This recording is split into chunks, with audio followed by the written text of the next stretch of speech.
Thanks for tuning in to the Just Go Play podcast, where we look to develop and promote a positive youth sports experience.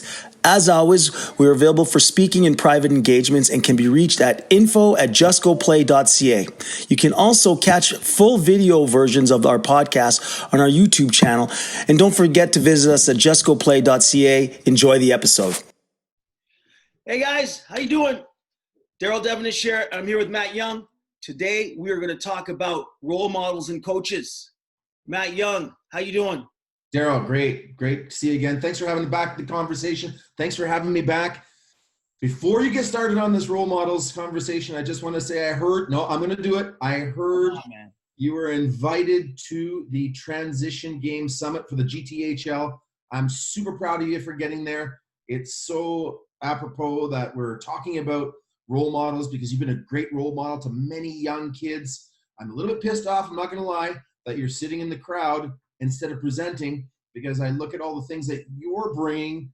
Minority, you have played in the late 80s, early 90s at St. Mike's. You have coached former and current NHL players, and you're taking a team that last year nobody even knew existed, and through systems and quality coaching and creating a great experience, all of a sudden you're at the top of the heap for the AAA and the GTHL. So I'm not sure why you're not actually telling those people who haven't coached, played the game, or even remotely dealt with anything involved in the game, but you're in the audience and they're on the stand. But you know what? I know you're not that guy. I know you like to be humble. I'm just glad you're there on day 2 to be able to actually talk to them, speak to them, and walk them through. Yeah, all that great talk's great, but this is actually what we're doing. So I just want to say shout out for that. I know you don't like me doing that, but whatever. I hijacked it. Over to you. Role models. Here we go. Thank you, Matt. Thank you. You listen, you know what? I promise you, I'm going to tell my story. I'm going to tell you why it's important. For myself as a role model, I'm going to tell them. I'm going to tell them how success is a system, and it doesn't come overnight. It's not easy. It's really about good leadership. And, you know, I know we've had many conversations. I didn't believe, you know, there's a system to quality long-term athlete development. I was coached, the way I was coached is not the way we can coach these kids. Yeah, great point. And that's the biggest takeaway I've had over the last 5 years of coaching and talking with you about long-term athlete development is we need to focus on the coaches.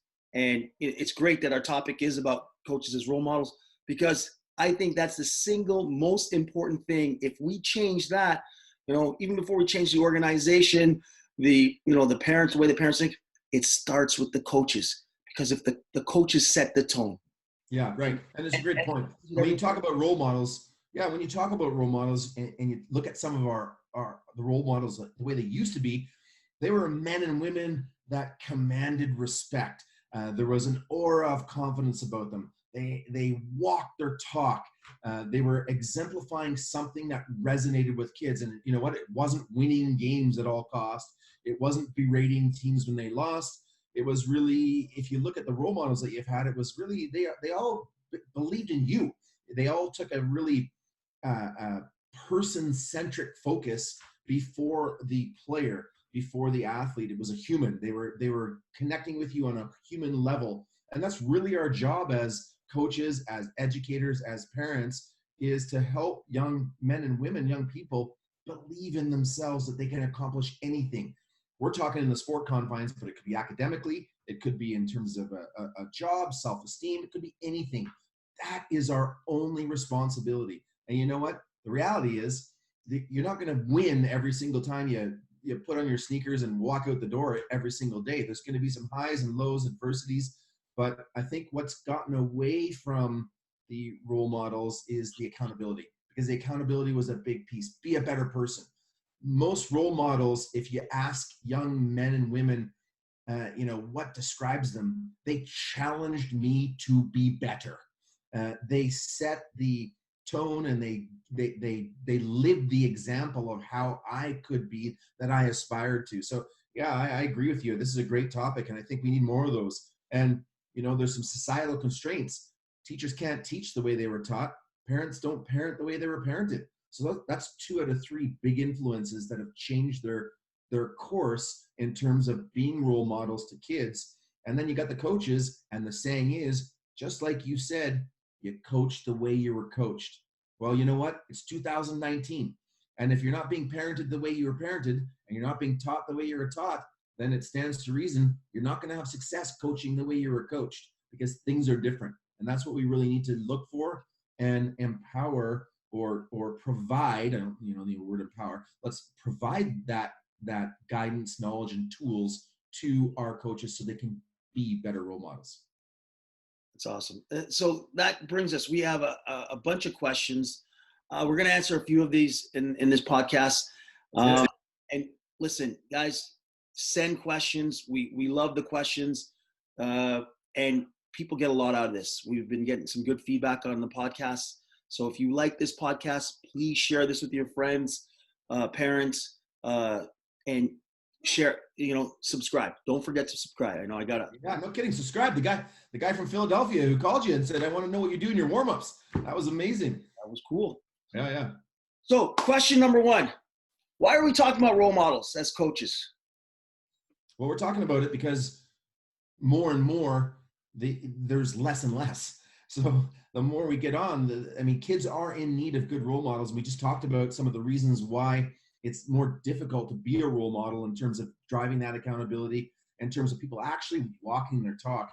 We need good role models because that's really what sets the foundation for kids to want to buy into short, medium, and long-term processes. If we don't have good role models, kids are just like, well, why should I listen to this? What's in it for me? What am I getting of this?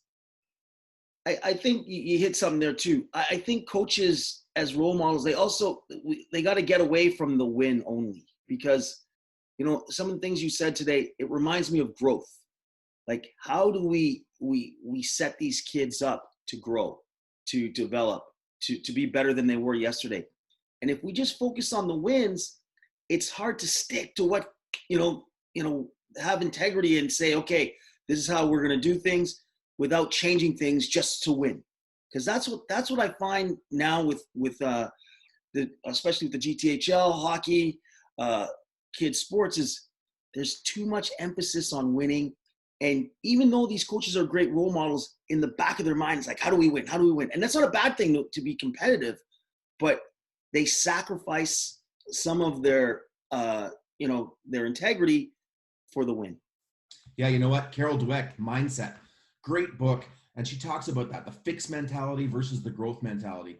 And one of the things that I like, and that's a really good read, by the way, Mindset, really good read for parents, coaches, educators, good tips, good reminders, but I thought really applicable things. So that's a plug for that book. But, one of the things that you've talked about a lot was either you're winning or you're learning.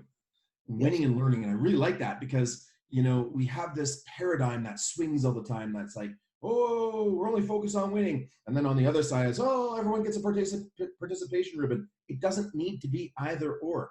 It should be the growth mindset all the time. You're winning or you're learning.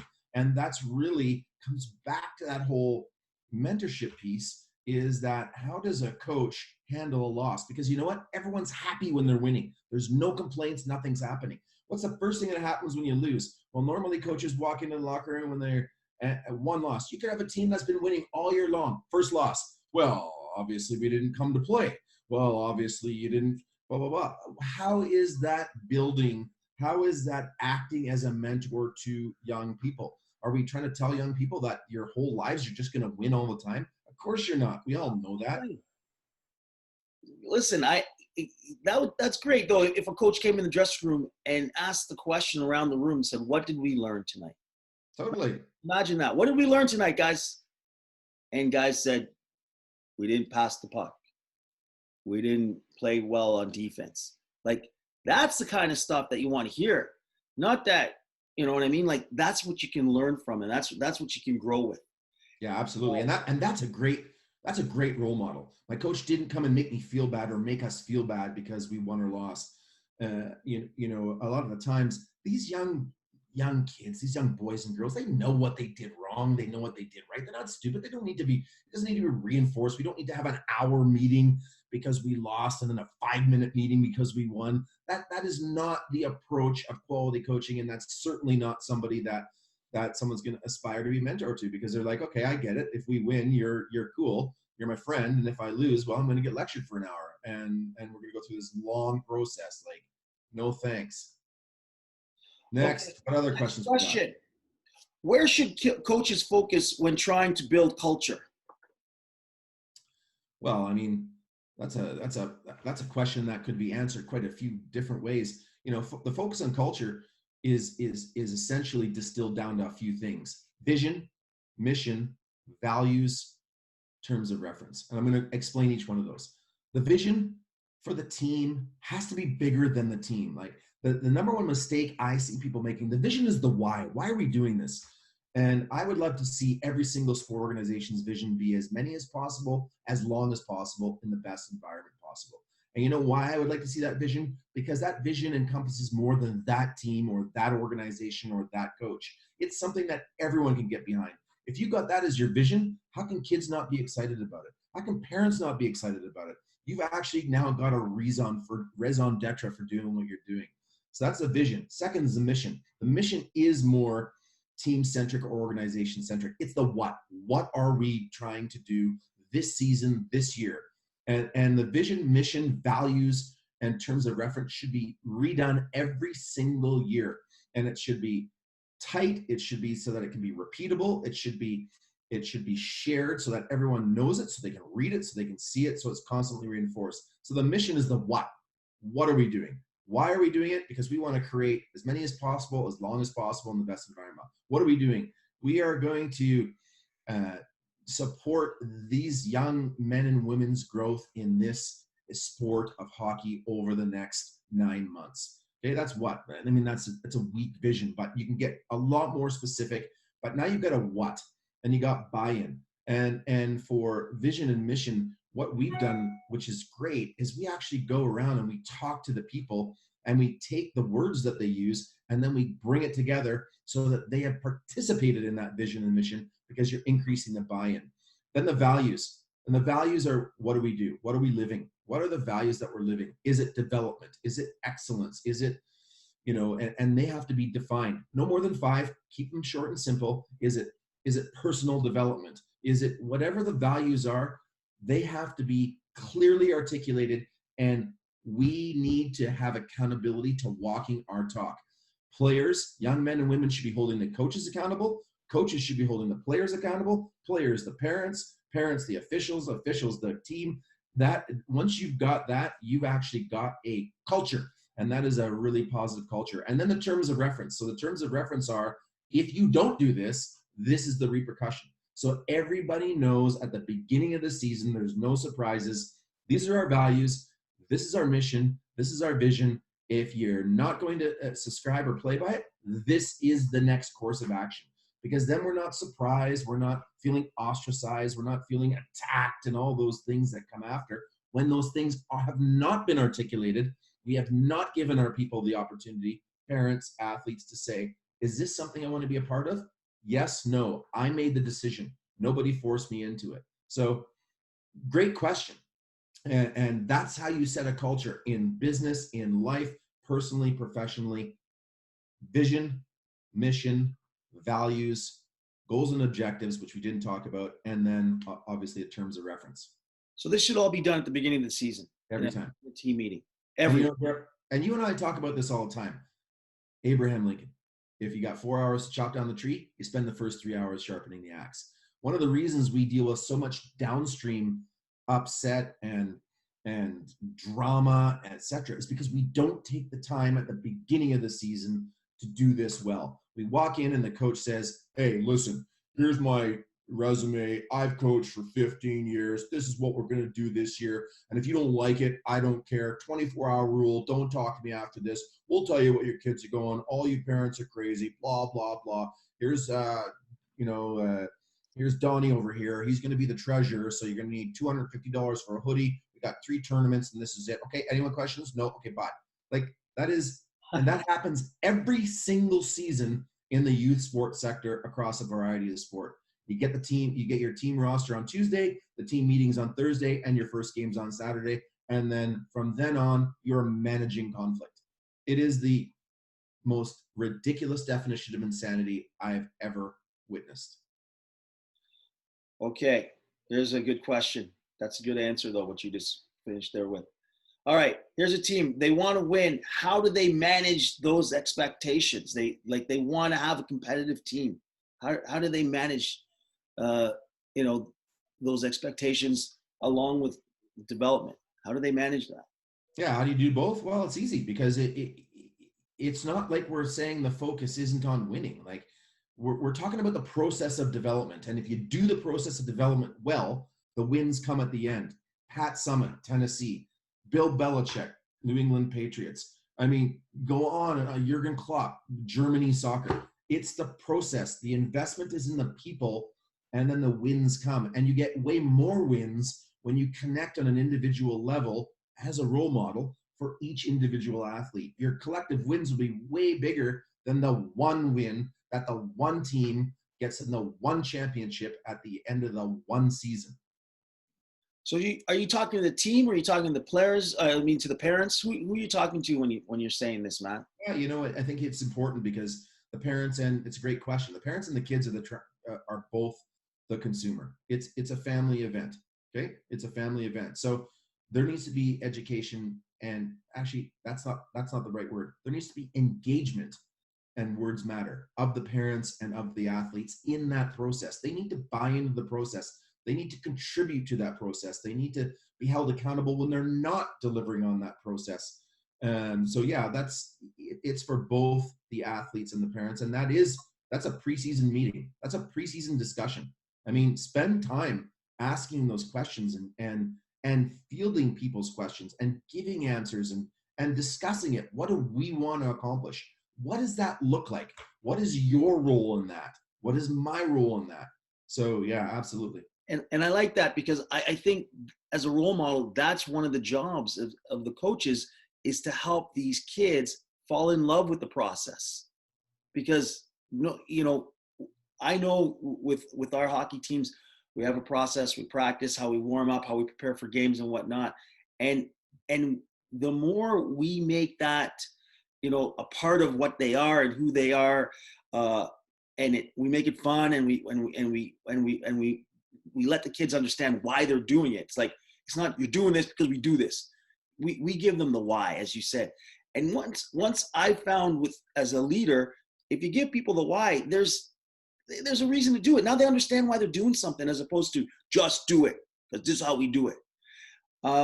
So I think the process, as you're talking about the process, falling in love with the process, or understanding that it is a process that you have to stick to if you want to be successful. Yeah, absolutely. And successful in sport and in life.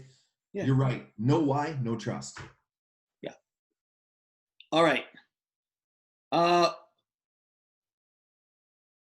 They're asking about difficult situations. Now, here's a difficult situation that's coming up for us.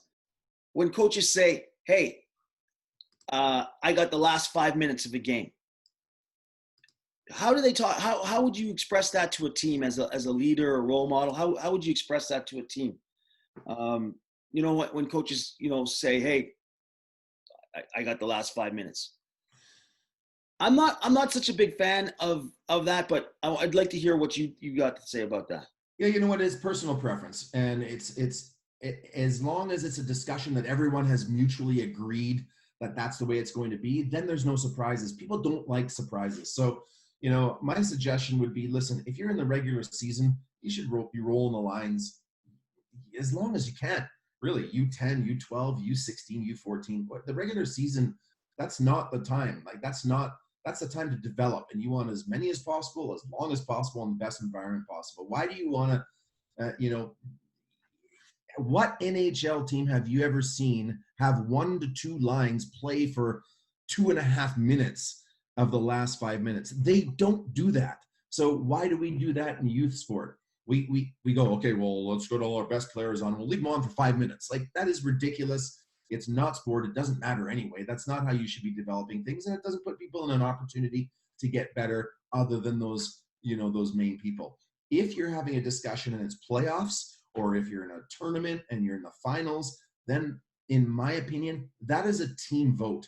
A team vote, not a parent vote, a team vote. You're talking to the players and you're asking the players, listen, guys and girls, here's what we want to do. In the last 5 minutes of the play, would you prefer this strategy or this strategy? They vote, and basically whatever they say, you do, because it's about them.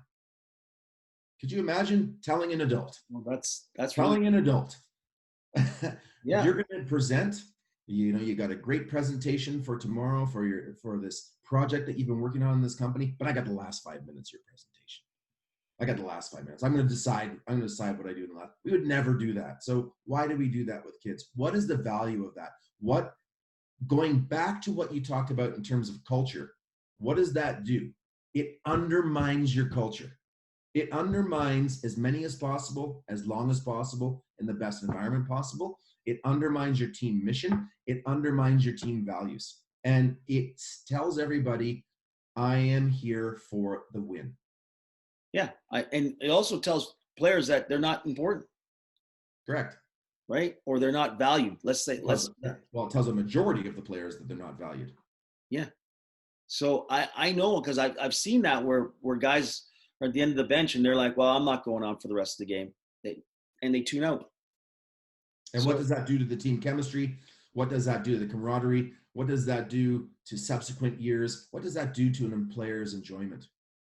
Because remember, 5 F's. Why do kids play? Fun, friends, fair play, friendly competition, finish the season better than they started. Perfect. All right, last question. What resources are there for parents and coaches to learn more about being a role model or a coach? What? You know what? That's a great question, and there's so many good books. And again, I referenced the one by Carol Dweck on mindset. Wade Gilbert's Coaching Better Every Season. John O'Sullivan's Changing the Game. Yourself and Myself with the Quality Sport Hub. We could go on to Paradigm Sports. There's lots of it. Working with Parents in Sport by Gord McClellan from the UK, doing some amazing stuff. There's lots of resources that are out there that you can connect with in terms of parent engagement, in terms of athlete engagement. Lots of great resources that are out there. Just pick one that's for you. I mean, what we've done in the Quality Sport Hub is we've got all those guys and gals coming together to contribute so that it's in one area. You don't have to go anywhere. It's in one area. We're not looking for your kid to come and play for our club. We don't have one. We're actually just looking to set out a good foundation for you as a parent and you as an athlete, a young man or woman, to understand what is your responsibility to the quality sport experience and what should you be expecting from a quality sport experience. And we've broken it down into who you are versus what stakeholder. Are you an official? Are you a coach, parent, educator? Are you an administrator? Are you an athlete? And we've broken it down on where you are. Are you new to sport? Are you a returning and recreational sport parent, or is high performance? So we've listened to the feedback that you and I get all the time and created these tools and resources for people to use. But again, it comes down to a willingness to use them instead of just listening to what's coming in and out of your ears as you sit in the stands. Well, what I'm hearing, Matt, is, there's tons of resources there. I've gone through the Quality Sports Hub, and it's awesome. I highly recommend, if you haven't gone to the Quality Sports Hub, go in, check it out. We'll put that in our notes for people to check that out. I also want to take one of my big takeaways from all the talk we've done on role models and coaches is there's a lot of effort to put into this. There's some planning that has to go on, especially, front loading it, as you talked about in the beginning, where, when you talked about the axe, Abraham Lincoln and the axe, I'm hearing that you can't just go in and assume that everybody knows what you like and whatnot. It has to be laid out, the parameters, the rules, the way you're going to structure things. there has to be a structure. Yeah, let me answer that in two ways, because it's a great point. Number one, you know, what do we ask of our kids and athletes? We ask that they show up prepared. How Yep. many times? Prepare, do the nutrition, do your off ice work, do the sleep, get this, make sure you study in the books. So if we're asking that of our athletes, isn't it only fair that we actually do that on our own and walk our own talk? Are we doing that? And then the second one is Wade Gilbert. You and I were talking to him. We had the pleasure of talking to him. He wrote the book Coaching Better Every Season. And we said, Wade, what makes a good and great coach? What's the difference between average, good, and great? And he goes, well, average coaches just show up. They just show up and they do whatever rolls off their thought process. Their repertoire of things. Good coaches show up and they take out the Hockey Canada or GTHL or whatever association says do this, and they follow the playbook. Great coaches spend as equal amount of time in preparation as they do in practice, both on the prep and the practice and the post. They spend that quality time. Now, everyone's like, well, I'm a volunteer coach. I haven't got that much time. That's for a paid coach, blah, blah, blah.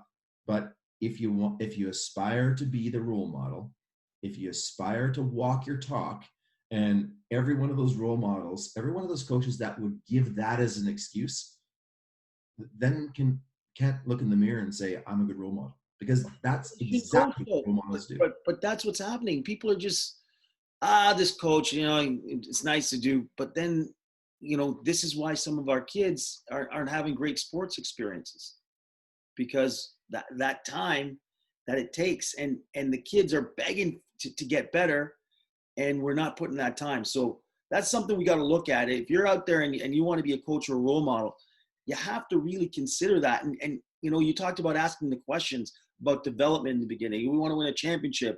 How much do we want to practice? Lay it out so maybe the kids just want to have fun, and you set it up that way, that the team. Yeah, absolutely. No plan, no purpose, no point. Yeah. So great episode. I love talking about this stuff, Matt. And I know lots of people out there love to hear this stuff.